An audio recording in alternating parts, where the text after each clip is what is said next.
Olá, meus queridos, aqui é o professor Rogério, gravando mais um vídeo aí com vocês, e hoje eu quero falar de um outro assunto bastante polêmico e que tem a ver com interpretação. Então, eu vou lançar, eu sei que haverá muita crítica, muito debate, crítica positiva também, em relação a esse assunto, porque, na verdade, eu vou até um pouquinho contra a maré, contra a ideia predominante em relação a esse texto, tá? Já já a gente vai discutir melhor sobre isso, que eu vou abrir aqui o PowerPoint para mostrar para vocês aí do que se refere a esse assunto, tá bom? Mas eu já deixo de cara, né, o tema. Então eu gostaria até que vocês que queiram fazer um estudo mais aprofundado estivessem aí com a Bíblia de vocês nas mãos, tá?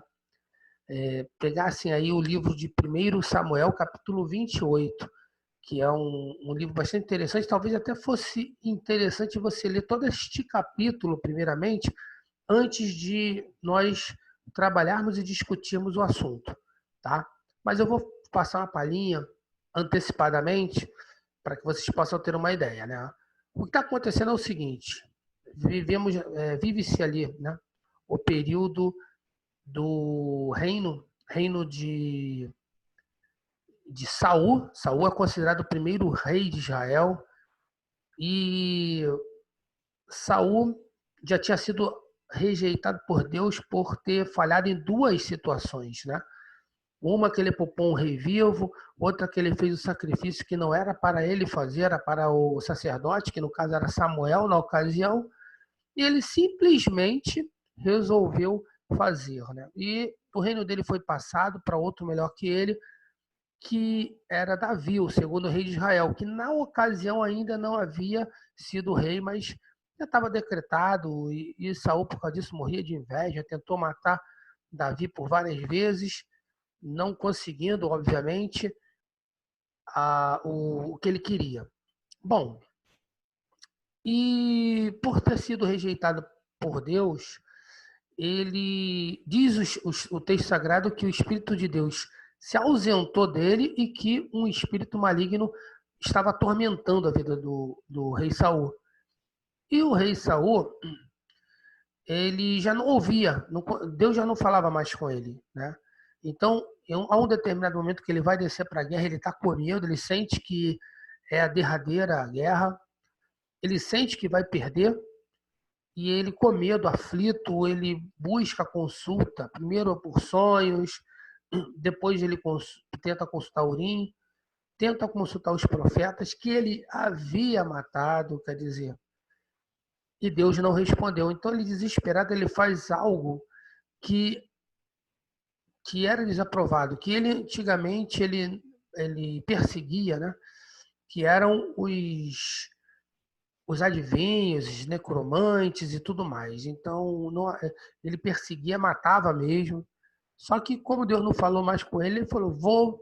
Ele pensou em voltar a essa prática, então ele pede para que procurem uma pessoa com quem ele possa se consultar em relação à guerra. E aí descobrem uma mulher, uma adivinha. As traduções trazem a palavra médium. Eu até uso essa palavra no meu texto, mas é importante frisar que a palavra médium, na verdade, esse termo não existia naquela época, isso é um termo novo, é do século XIX, então você acaba reinterpretando a partir daí, o que leva muitos a criticarem se deveria ser esse o termo mesmo utilizado, mas o certo é que essa mulher, ela trazia, né, as pessoas iam consultar e ela ia, buscava a consulta dos espíritos familiares, talvez seja o termo mais adequado, para trazer a resposta que essas pessoas precisavam. Aí há uma discussão se ela era embusteira ou se realmente o fato acontecia. Bom, esse é o cerne aí da questão. Saul vai consultar, Saul disfarça porque elas têm medo do rei matar, né? Só que o Saul faz uma proposta que é a de que ele quer que ela consulte a Samuel. Samuel já era morto, Samuel era um profeta muito chegado a Saul, diz o texto que Samuel amava muito a Saul, Se vocês quiserem consultar melhor, o capítulo 16 de 1 Samuel mostra o quão amado era Saul por Samuel. Então, ele, nesse sentido, ele vai buscar Samuel, ele acredita que Samuel vai aparecer para ele, e aí o que acontece é uma manifestação lá, e supostamente que aparece o espírito de Samuel, e aí vem a grande cerne da questão. Teria sido Samuel mesmo que apareceu ali através da médium para conversar com o Saul, né? A grande maioria dos cristãos dizem que não, né? Afirmam que se tratar-se-ia de um espírito maligno, um demônio que se fazia passar por Samuel. O grande problema é que tal afirmação ela não se encontra clara no texto de Samuel, né? Em 1 Samuel, capítulo 28, o que o texto diz é que Samuel está falando com Saul. Então, por essa razão, uma outra parte acredita que não, que na verdade o que está acontecendo ali é realmente uma aparição do profeta Samuel por conta dessa consulta que Saul faz através da médium. E aí fica a questão, e isso que eu quero discutir agora com vocês. Você já tem uma ideia do que se trata? Você já tem uma opinião formada? Então vamos trabalhar isso melhor para sabermos se faz sentido, se não faz, se há fundamento para quem pensa o contrário, né? Qual seria a minha opinião sobre isso, né? Se é que isso tem alguma importância, mas vamos lá. Então eu vou abrir aqui o PowerPoint, eu montei um texto, tentei ser o mais completo possível. Eu já verifiquei que há alguns assuntos pertinentes a esse no YouTube. Alguns grandes líderes acreditam que pode ser Samuel, outros, porém, pensam que se trata de um demônio. Então, a minha opinião será mais uma. Mas eu tentei ser o mais completo possível em relação a isso. Por isso que eu preferi colocar no PowerPoint para a gente trabalhar melhor isso, tá bom? Então, vou abrir aqui. Deixa eu só ajeitar a minha câmera.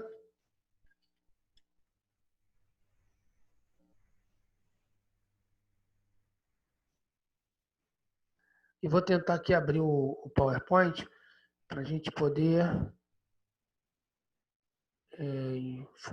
câmera cheia, né? A gente conseguir. Pronto. Então, Saul e a médium de Endor, né? Quero frisar mais uma vez que o termo médium aqui é um termo que eu estou utilizando mais por uma questão didática, porque na verdade esse termo ele não é um termo daquela época, apesar da prática talvez se assemelhar, e por essa razão muitos tradutores utilizam desse termo, tá? Outros utilizam o termo pitonisa, enfim. Então, nós vamos aqui, eu vou virar aqui. Então, olha só, teria sido mesmo Samuel quem falou, né? Deixa eu até diminuir aqui o minha foto. Quem falou com... Deixa eu subir aqui. Quem falou com o rei Saul através da médium de Endor? Teria sido Samuel mesmo? Né? Então, eu coloquei aqui, eu queria que vocês acompanhassem comigo, diz assim, não é unânime a interpretação da passagem presente no livro de Samuel, capítulo 28. Tá? Dá uma lidinha antes para vocês terem uma posição em relação a isso, eu acho que é interessante, tá? Podem consultar outras fontes. Vamos lá. Mas, provavelmente, a grande maioria dirá que era um demônio ou um espírito familiar, e não o profeta Samuel. Os motivos por que pensam dessa maneira expõe abaixo. Então, como é que eu pensei em fazer isso aqui? Eu pensei em, primeiramente, colocar os argumentos dos que pensam que era um demônio, tá?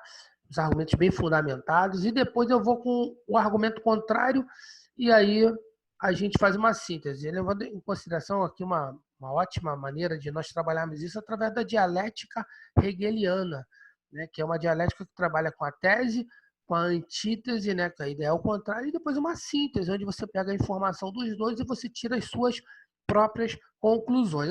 A síntese talvez seja por conta de você que esteja assistindo este vídeo. Tá? Eu vou ficar com a antítese, na verdade, mas vamos lá. Então, o primeiro argumento seria um argumento extrabíblico. O que eu quero dizer com um argumento extrabíblico? Eu quero dizer aquele argumento que não se encontra nas páginas da Bíblia, mas está dentro do psicológico do cristão. Né? O cristão sente que, se defender um pensamento ao contrário, ele poderia, em tese, estar traindo a sua fé. Então, coloquei ali dessa forma. Ó. Se um cristão defende que foi Samuel quem falou por meio da médium, tal pessoa precisa rever seus conceitos. Talvez não seja exatamente um cristão, e sim um espírita, pois quem crê na consulta de espíritos é espírita. Tá? E aqui eu diria o seguinte, é porque a prática do espiritismo pressupõe e aceita a ideia de que os espíritos possam entrar em contato com o ser humano e se comunicar com eles. Tá? Então, se um cristão diz, olha, foi Samuel, poderia ser acusado de ser espírita e não cristão. Ou então cristão espírita, se é possível essa nomenclatura. E aí, as pessoas, por quererem evitar esse epíteto, esse adjetivo, preferem, então, defender o posicionamento contrário. Foi um demônio, ponto final. Tá? E aí a gente vai para os argumentos bíblicos. O primeiro deles é: Deus não iria permitir que o próprio Samuel viesse a tomar parte de algo que o próprio Deus condenou. Tá? E quem quiser dar uma lida aí em Deuteronômio, capítulo 18, versículos 9 a 14, ali Deus diz assim: olha, quando vocês passarem para a terra que o Senhor Deus der a vocês, não haja entre vós necromante, quem faça passar o filho pelo fogo, coisas dessa natureza, né? Você tá ali existe toda uma leva de situações que Deus proíbe aos hebreus quando estiverem do outro lado, porque aqueles outros povos fizeram isso e foram, por causa disso, né, condenados por Deus. Então, como é que Deus poderia permitir que Samuel aparecesse para Saul através de uma prática que ele proíbe que os hebreus façam? Seria contraditório. Esse é o primeiro argumento dos que pensam que ali não poderia Samuel, teria que ser um demônio, tá? O segundo argumento é: seria ilógico pensar que Samuel teria sido perturbado se Deus tivesse ordenado sua ida ao encontro de Saul. Inclusive, teria mentido ao dizer que Saul e seus filhos estariam no dia seguinte com ele. Vou explicar melhor aí essa ideia. Bom, se Deus chega para Samuel e fala assim: Samuel, vá lá e avise a Saul que eu já o rejeitei. Samuel não poderia chegar e ir a Saul e dizer assim: Saul, você me incomodou, Saul, porque ele estaria obedecendo a uma ordem divina. Então, esse é o primeiro ponto. Então, se isso é verdade, né? Então, no caso, você não poderia aceitar que Samuel tivesse dito isso. Ou Samuel foi mandado por Deus e não diria que foi perturbado, ou na verdade não foi Samuel, foi alguma outra entidade que se passou por ele. Esse seria o argumento. O segundo ponto aqui a ser discutido é que Samuel diz que Saul e seus filhos estariam no dia seguinte com ele. Seria mentira, primeiro porque Samuel estaria num lugar melhor, né? Se ele foi perturbado, ele estaria num lugar melhor. E segundo, que Saul foi rejeitado por Deus, logo não estaria junto com Samuel, estaria em outro lugar de tormento, no inferno, talvez. E mesmo assim, não teria sido no dia seguinte. Alguns defendem que foram dias depois que Saul veio a morrer na guerra. Então, isso daqui seria um ato mentiroso. Samuel não mente, Samuel é um homem de Deus, é um profeta, não vai errar, e, portanto, não foi isso que aconteceu, deve ter sido um demônio. Esse seria o segundo pensamento. Tá aí, tudo bem, gente? Vamos lá. O terceiro caso. Se Saul mesmo declarou que não havia resposta nem por sonhos, urim ou profetas, por que receberia a resposta de Samuel? Né? Então, aí nós temos os versículos 6 e versículos 15 desse capítulo 28 de 1 Samuel. Ora, se Saul não está recebendo por nenhuma forma, nenhuma manifestação divina, por que esperar que Samuel então iria aparecer? Seria contraditório. Esse é um outro ponto de vista daqueles que dizem que era o demônio. O quarto ponto de vista seria contraditório aceitar que Samuel tinha falado com Saul daquela maneira e encontrar em outras partes dos textos sagrados tal impossibilidade. Então vocês acompanham esses textos aí, Jó, capítulo 7, versículos 9 e 10, Eclesiastes 9, versículos 5 e 6 e Lucas 16, 31. Tá? O Eclesiastes, por exemplo, vai falar que está no esquecimento, quem passou daqui. Lucas vai dizer que é impossível os que estão do lado de cá, de lá, voltar para avisar aos que estão vivos alguma coisa para que eles venham a se consertar. Então, quer dizer, seria muito contraditório Deus dizer que isso é proibido e de repente Samuel aparecer. Então, não foi Samuel, foi um demônio. Esse é outro argumento.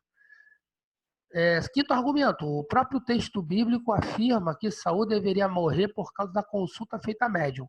Ora, se tal ato é condenado até por morte, né, vamos encontrar isso em 1 Crônicas, capítulo 10, versículo 13, como é que Samuel, irá ao encontro de Saul por uma prática que é pecaminosa e que deveria morrer por conta disso? Né? Seria ilógico. Sexto motivo, o próprio Saul não viu a Samuel, mas supôs que fosse o profeta pela descrição da médium. Então, algumas versões de Bíblia, nós vamos encontrar o seguinte: entendeu ou entendendo Saul que era Samuel. Ou se ele estava entendendo, ele pode ter errado no seu entendimento.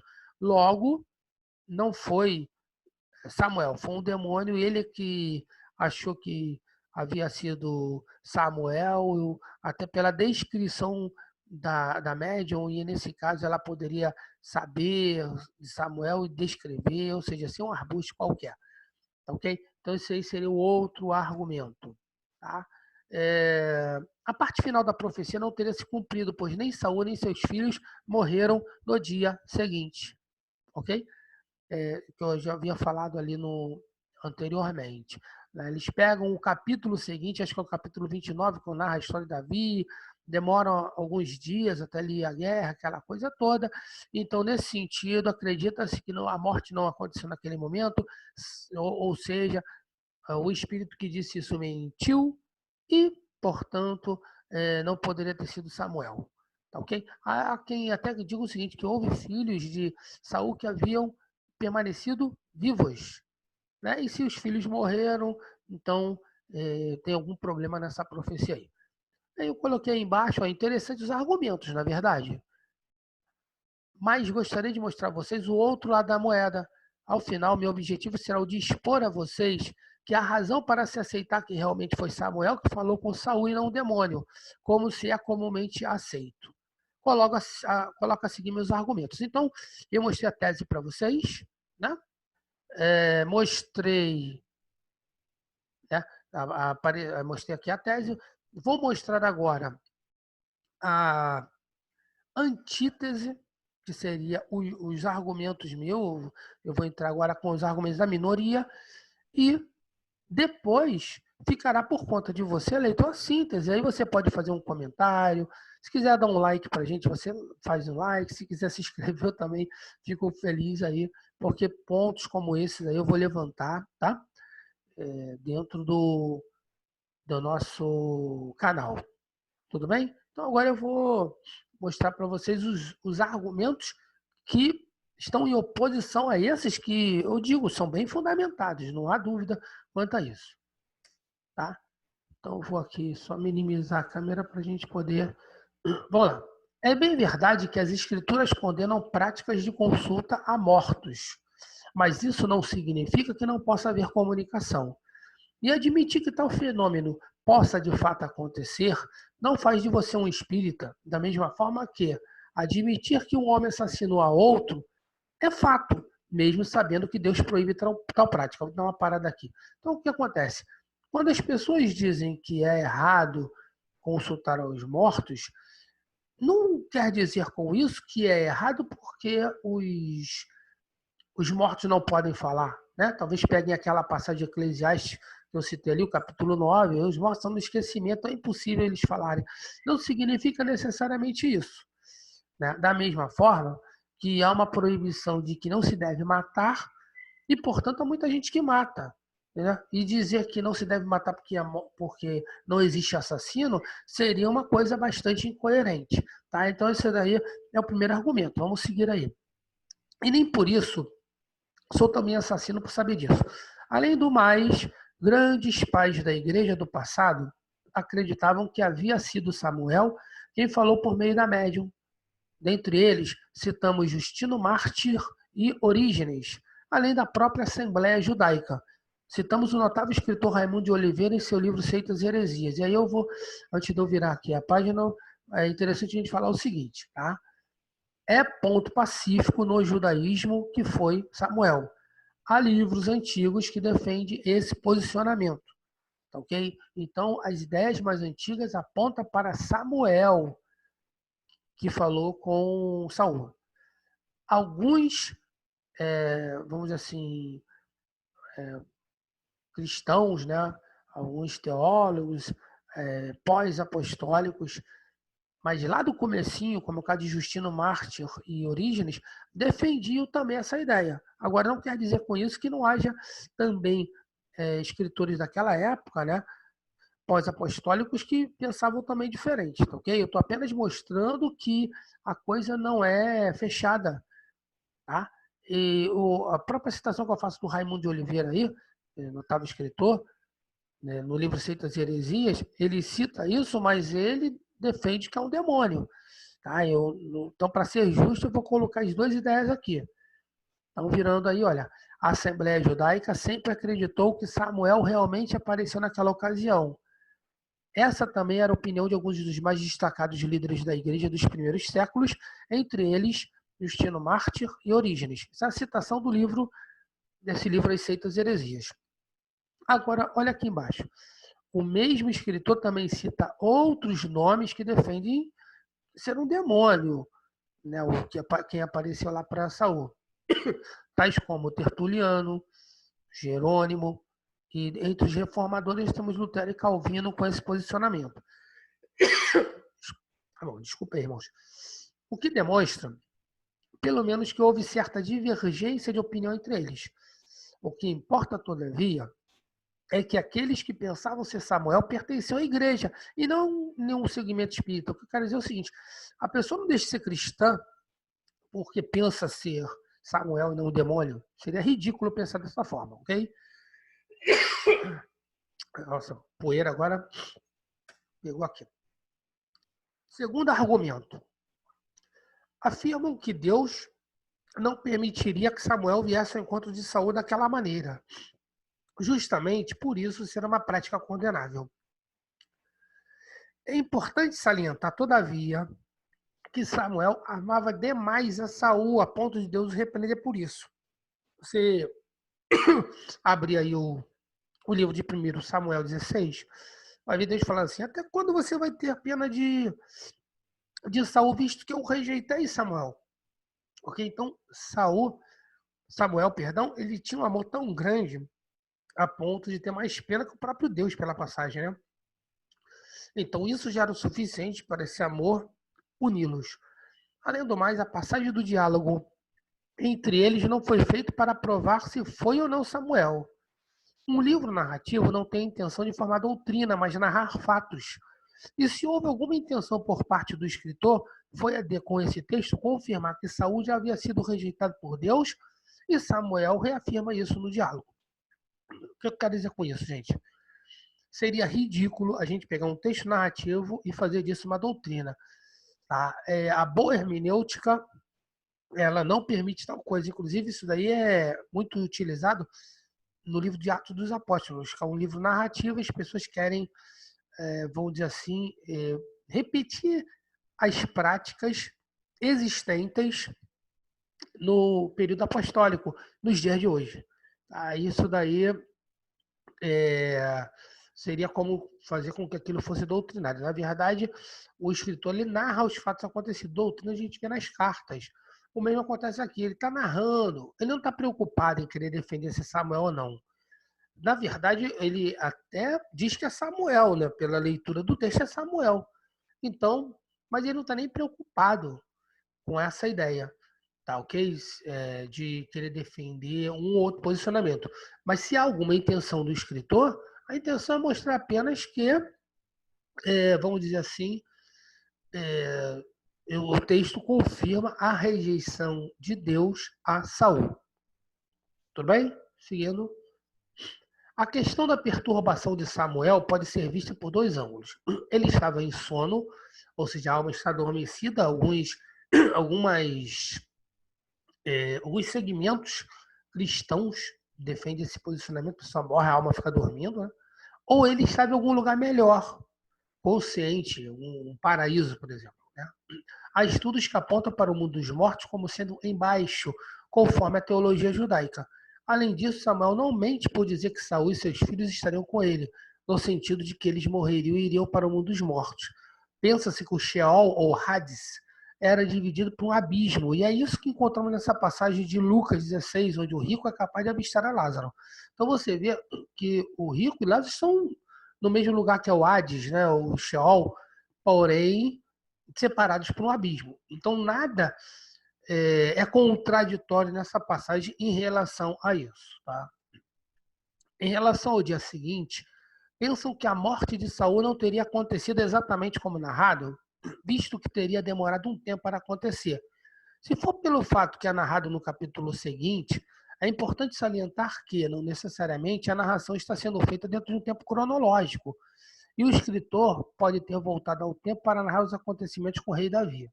Eu quero dizer o seguinte, se você pegar, continuar lendo, capítulo 29, vai ver lá Davi, os preparatórios, aí fala de dias. Só que isso daí pode ter acontecido dias antes da consulta de Saul a pitonisa, a médium. Então, nada indica que foram 3 dias seguidos e depois só no quarto dia, ou alguns dias depois, que houve a guerra onde Saul tenha sido morto, tá ok? Então, essa que é a ideia. Quarto argumento, dizer que é impossível que os mortos se comuniquem com os vivos é ignorar passagens como a de Mateus 17. Frisa-se ainda que Deus não é Deus de mortos, mas de vivos. Se você pegar o capítulo 17 de Mateus, você vai ver que na Monte da Transfiguração aparecem Moisés e Elias ali. E a ideia de que é uma visão é aquilo que é visto, não é alguma coisa ilusória. Eles conversam a respeito da morte de Cristo. Então, o que de Moisés e Elias estavam ali conversando com o Senhor? Né? Se um estava morto e o outro havia sido arrebatado. Então é o seguinte, na verdade, eles voltaram e se comunicaram. Então isso é perfeitamente possível. Tá? Lembrando que Deus não é Deus de mortos, mas de vivos, porque para ele vivem todos. Tá? Existe um argumento que eu vou citar aqui, talvez não seja tão aceito, vamos dizer assim, pelos cristãos de linha protestante, porque eu vou citar uma passagem que se encontra num livro, que é o livro de Macabeus. Esse livro aí é um livro, historicamente, ele é fiel, mas ele não é aceito no cânon protestante, né? Existem outros motivos aí, o principal deles talvez seja o teológico, porque nesse livro diz que é santo e salutar a oração aos mortos, e isso contrariaria a teologia protestante. Então, por isso, esse livro é renegado. Mas a fonte histórica é muito fidedigna. Eu vou citar essa passagem para mostrar a vocês, pelo menos, que no período intertestamentário, entre o Antigo e o Novo Testamento, isso era perfeitamente aceito. Então, há uma interessante narrativa no livro de 2 Macabeus. Vocês podem ler aí o capítulo 15, versículos de 11 a 16, tá? Dá uma lidinha, quiser parem de assistir ao vídeo, leem e depois volta aí para os comentários. Nela encontramos os espíritos do sacerdote Onias, contemporâneo de Judas Macabeu, tá? O personagem desse livro, que havia sido assassinado injustamente, e do profeta Jeremias, que viveu 400 anos antes do episódio narrado, que apareceram em sonho a Judas Macabeu. Não de assim a narrativa, né? Narrou-lhes ainda uma visão digna de fé, uma espécie de visão que os cumulou de alegria. Eis o que tinham visto Onias, que foi sumo sacerdote, homem nobre e bom, modesto em seu aspecto. Com as mãos levantadas, orava por todo o povo judeu. Em seguida apareceu do mesmo modo um homem com os cabelos todos brancos, de aparência muito venerável, enimbado por uma admirável e magnífica majestade. Então, tomando a palavra, disse-lhe Onias: eis o amigo de seus irmãos, aquele que reza muito pelo povo e pela cidade santa, Jeremias, o profeta de Deus. Tá? Então, essa passagem aí mostra, inclusive, por sonho, que dois personagens, né, o sacerdote e o profeta, aparecem a Judas Macabeus em sonhos. Ok? Então, nada impede que isto possa acontecer, tá? Do lado de lá para cá, vamos dizer assim. Então, negar, porque aquela passagem diz aí, de a favor dos vivos se considerar os mortos, deve-se perceber os dois lados da moeda, tudo bem? Outro argumento, Saul supôs que havia visto Samuel. O meu objetivo é provar que ele não supôs, ele realmente sabia que era Samuel. Antes, vamos verificar a passagem em algumas versões, só para ver como modifica ali, né? Então, a revista atualizada, né? A tradução da revista atualizada diz: entendendo Saul que era Samuel. O verbo entender aqui é um pouco ingrato, porque pressupõe que ele entendeu e se equivocou, tá? Aí por isso seria um demônio. Temos a New Jerusalem Bible, né? E nós temos o verbo knew ali, né? Saul knew that was Samuel. Não sei se é assim a pronúncia dos nomes, mas knew, soube. Saul então soube que era Samuel, essa versão mais forte, né? Temos a versão, nova versão internacional que diz: então Saul ficou sabendo que era Samuel. Ele percebeu, ele soube, tá? Essa também é uma versão forte. Nós temos a Bíblia Católica, que eu também cito aqui. Saul compreendeu que era Samuel. Compreender é mais forte que entender.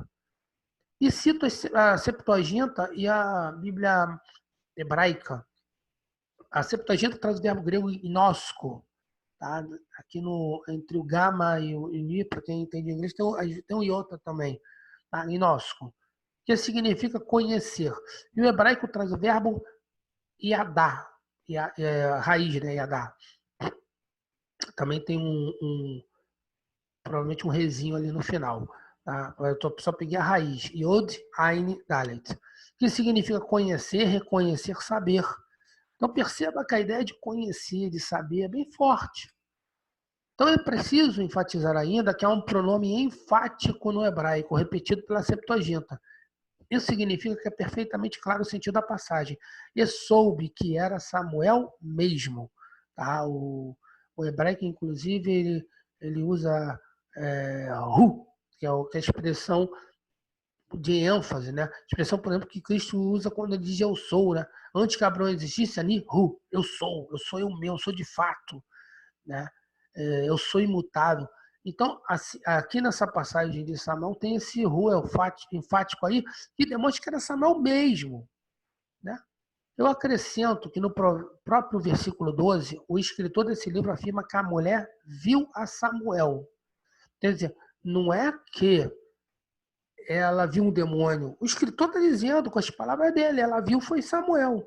Assim, não há indícios da parte do escritor de pensar diferente ou pensar tratar-se de um espírito mentiroso. Tá? Isto não pode ser aceito por essa passagem. Então, aí eu vou retirar algumas conclusões a partir do que a gente trabalha hoje. Primeiro, uma leitura atenta do texto aponta para Samuel como personagem com quem Saúl dialogou, e não um espírito mentiroso familiar ao demônio. Primeira conclusão. Segunda, ainda que em toda a Bíblia encontremos passagens que nos mostram a atitude de espíritos imundos, como no caso da adivinha de quem Paulo expulsou o demônio, a presente passagem nos mostra que o seu escritor acreditava que era mesmo Samuel que se manifestou a Saul. Então, assim, por todo o corpo do texto, o máximo que você vai dizer é que essa atitude é pecaminosa. É pecado fazer isso. Porém, não se pode negar que realmente isto aconteceu. Terceira, essa passagem não nos autoriza a prática de consulta a espíritos. Isso é condenado tanto no Antigo Testamento quanto no Novo Testamento. Assim, o discutido não é se isso é pecado ou não, mas se foi Samuel quem falou com Saul. Tá? Então, que fique bem claro isso que eu estou colocando aqui. Tudo bem, gente? Então, assim, esse foi a minha contribuição para o nosso canal. Para quem quiser assistir esse vídeo na íntegra, tá? Estou aberto aí a comentários, tá? Se quiserem, se gostarem, dê os likes e façam a inscrição no nosso canal, que eu tenho algumas surpresas aí mais para frente para trabalhar aí. Nosso canal ele não se limita apenas a trabalhar questões de natureza teológica ou polêmica também, questão da nossa língua, de linguagem, tá? Então eu vou tentar aí preencher aí durante essas semanas aí vídeos para que a gente possa trocar uma ideia aí e estarmos mais próximos em relação a esse assunto, ok? Então deixa aí, eu vou ficando por aí, sei que o assunto não é fechado, muitas opiniões divergentes existirão. O que importa é sabermos respeitar o pensamento alheio, reconhecendo a sua fundamentação, tá? Então, espero que o objetivo tenha alcançado, né?